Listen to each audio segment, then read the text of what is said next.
So following on from the dynamic warm-up, and this could be interspersed with lots of rest, or you might not do any more strength and cardiovascular work in your session, or you might do the dynamic warm-up and then go to some of the isometric exercises that I offered you or some of your own creation. Or you might go to this more eccentric, concentric workout, I guess. And the last bit that we did in the dynamic warm-up involved some of what we're going to do now, but I'm just going to show it to you slightly differently so that you have a few options to play with. So we're assuming that your gang is warmed up, and we're going to come to standing. And we're going to start in a high lunge with a resistance band or nothing around your right foot. I'm going to start by showing you without the band, and then I will use the band on the other side. So we're simply going to press down through the floor into the feet, which is an isometric contraction. And we're just going to work with the arms and the muscles of the back. So take your hands out in front as if you're going to push the wall away from you with the elbows wide. And we're going to exhale, push. And inhale, bring the hands back, but keep the elbows wide. And you're bringing the arms as far wide as you can and slightly thinking of, maybe imagine you're holding a small ball between your shoulder blades. As you exhale and push forward, drop the ball, but push against imagined resistance. Inhale, come back, keep pressing through the feet, and exhale forwards. Inhale back, and exhale forwards.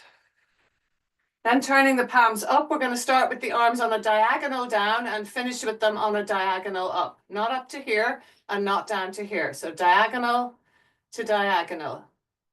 Inhale, exhale. Imagine you're lifting something heavy on your hands. If you like, you can add dynamic lunging.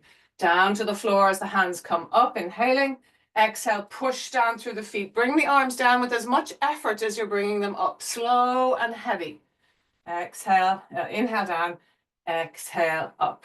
With or without the leg movements, some little triceps work. Take the hands behind you and your hands are in a position as if you're about to bounce a basketball. Your elbows and shoulders will stay still and you're going to inhale down, press the hands back as if you're lifting something heavy. Exhale, just bend at the elbows, so not bringing the arms down. Inhale, push back. Exhale, bend the elbows. Push down through the feet, push back through the hands, and inhale, push down to come up. One more time, I'm sure you're feeling tiredness and some muscles there. And come back and step up. And let's try, if you fancy, with a band, if you happen to have one, or you could use an old pair of leggings or some kind of stretchy clothing. And we'll do similar movements, but not exactly the same. We're going to start with the biceps curl. So holding the band in a position that you can take the palms up and not have your wrists pulled down. So we want neutral wrists. And we're just going to go from that downward diagonal to the upward diagonal. Inhaling down, strong feet. Exhaling up. Nothing else changes. Inhaling down and exhaling up. One more time. Inhaling down and exhaling up. Taking the band out from under your foot, but staying in your lunge. We're going to hold the arms out front, keep the elbows wide, pull the band apart and bring the elbows back. This is the squeezing a ball between your shoulder blades move that we did with the hands like this without the band. Inhale wide and back, press through the feet. Exhale forwards. Don't let the band go completely limp, just till it gets a little less resistant. Inhale wide and back. Think of using the muscles of your upper back. And if you want, you can bring the knee to the floor, breathing in, elbows high. And not shoulders high, elbows high, but shoulders low. One more time.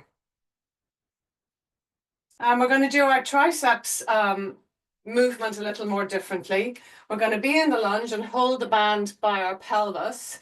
And as we bring the knee down, we're going to bring the arms back. And back. And inhale down, push hands back. Exhale, push to the feet, arms back to straight down to the floor. You can do this without the knee. You can breathe out through the nose, in through the nose, out through the mouth, or nose. And one more time. And stepping up, take a rest as always.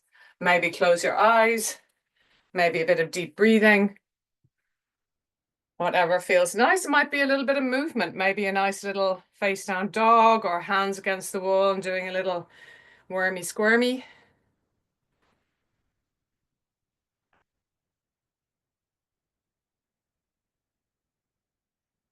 Now, some of these things will be a little bit like me teaching your grandmother to suck eggs. So obviously I'm just sort of trying to remind you, I guess, of what does what within the kind of teaching that you already do. So you might be well accustomed to doing plank pose. I'm sure you are. In fact, most people do it in most exercise modalities. And you might be familiar with all the variations of plank pose. But we're just going to have a little bit of dynamic fun involving eccentric and concentric work. So basically the difference is, are we being still or are we moving in and out of a position? So we're going to come into plank pose. You could do this in kneeling plank very readily. Shoulders back from the ears, micro bend in the elbows. Try not to lock the elbows. Otherwise the joints are doing the work instead of the muscles. And this is about muscular contraction. If you have a plank with the knees off possible for you, you can take the knees off. You can have the knees down. You can have the elbows down. You won't get as much movement, but you will still get the work. So with the knees and elbows down, it will look like this. Breathing in and breathing out. Breathing in and breathing out. With the knees off, it will look more like dolphin, but more of a plank. And maybe a less high dog. And breathing in and breathing out. And then obviously the knees off on the hands plank will be as you expect.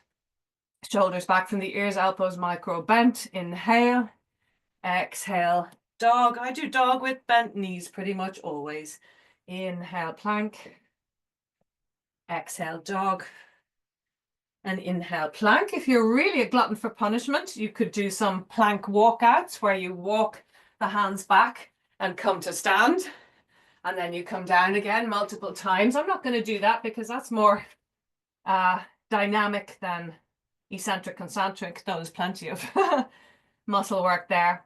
And then we can go for three-legged plank and three-legged dog and three-legged plank and three-legged dog. And if you want the added thing of the oblique abdominals, bringing the elbow to the knee to the elbow rather, as you come forward and up into the dog, knee to the elbow and up into the dog, or you get a diagonal work, which is good for the brain, knee to the opposite elbow. No rounding of the spine where osteoporosis is present. And feel free, of course, to do both sides as many or as few times as you like.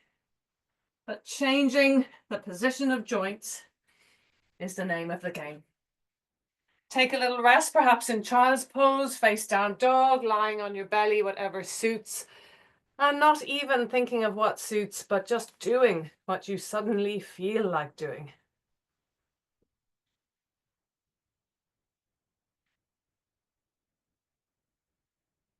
After your breathers, we're going to come up to kneel. I'm just going to change my camera angle again.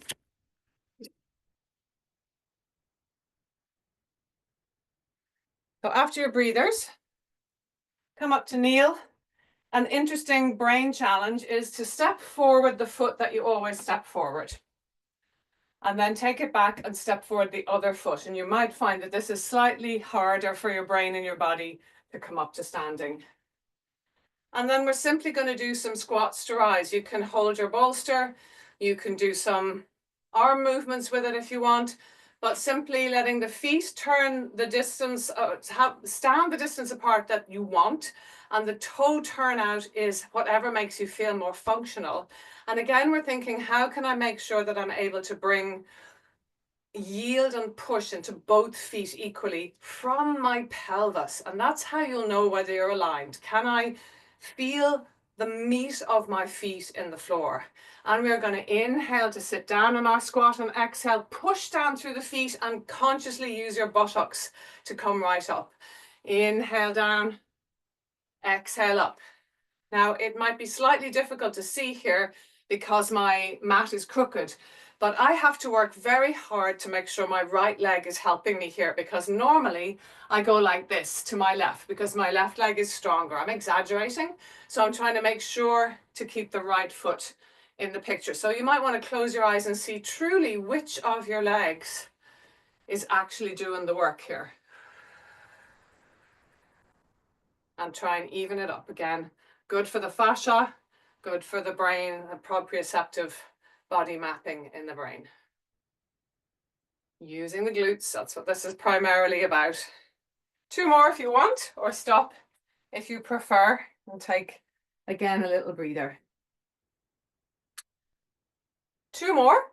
This is a common one in weightlifting, the deadlift with the balance. So we're going to stand in the middle of our mat. And we are going to take ourselves with a slight bend in the knee to warrior 3, which could be here for some people, or anywhere between here and the class. Oh, my wall is in the way. And the classic warrior 3. But we're going to come up to stand, exhale, and inhale back. Whatever level you can manage. Exhale up and inhale back. Think of moving from your core. Teacher's falling here. Exhale up and inhale back. Do it without the arms if it's too much. Exhale up and inhale back. And come back to the top. You might notice that I'm going to be much more stable on my left side. It's just a leg that has more neurological connection over the years, maybe because it has more strength. Maybe it has more strength because it has more neurological connection. I don't know which. So now that I've said it, I'll probably fall over. But I'm usually more capable on my left. So I tend to do maybe, say, 6 on my right and 4 on my left, for example. So we are inhaling into whichever warrior we like, maybe here, and exhaling up, or maybe a bit longer, and exhaling up, or maybe the classic, with or without the arms, exhaling up, inhaling long, exhaling up. 2 more if you like, or stop when you're ready. I did fall down in the end. And then when you're ready, take a little rest again. Closing the eyes, perhaps breathing deeply.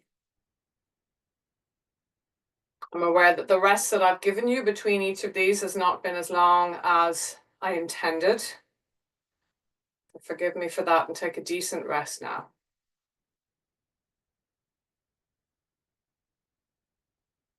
And then to bring ourselves back to, I guess, yoga, playfulness, balance, kind of marrying a few things together.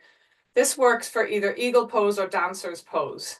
So bending the 2 knees, cross your right thigh, left thigh deeply over left, toes to the floor, or they can float. I wouldn't really be bothered about wrapping the leg behind, especially for what we're going to do. You can have your hands on your hips out wide for balance, eagle pose for the stretch if you like, but that's going to interrupt your vision, so it might make the balance harder. So see how you go, and we just do little press-ups. And don't go so far that you feel impingement in that right hip, because there's a deep flexion there. Make sure if you've got students with osteoporosis that they're doing this with neutral spine and not rounding forwards, and that they're near a wall so that if they lose balance, they won't fall with the potential of fracture. When you come to the other leg, of course, I'm sure your body will want to do the same side, but I'm going to demonstrate with dancer's pose because, of course, it's much the same, but I just want to show you that it works and you can choose to do either.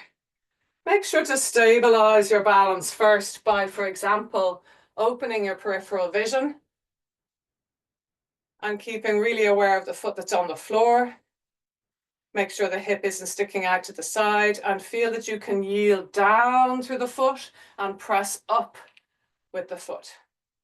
Yield and press and yield And press, doing as many or as few as you like, and stop again for a little rest. Maybe eyes are closed or open. You might decide to be still. You might decide to quickly go to the floor. You might want to do some lovely expansive big breaths in with the arms coming up and the arms coming down as you exhale. What feels like a rest for you?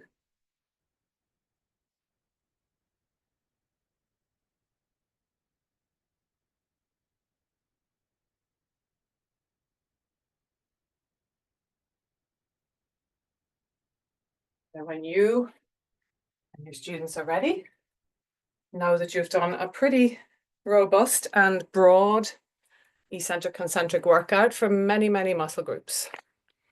Have fun.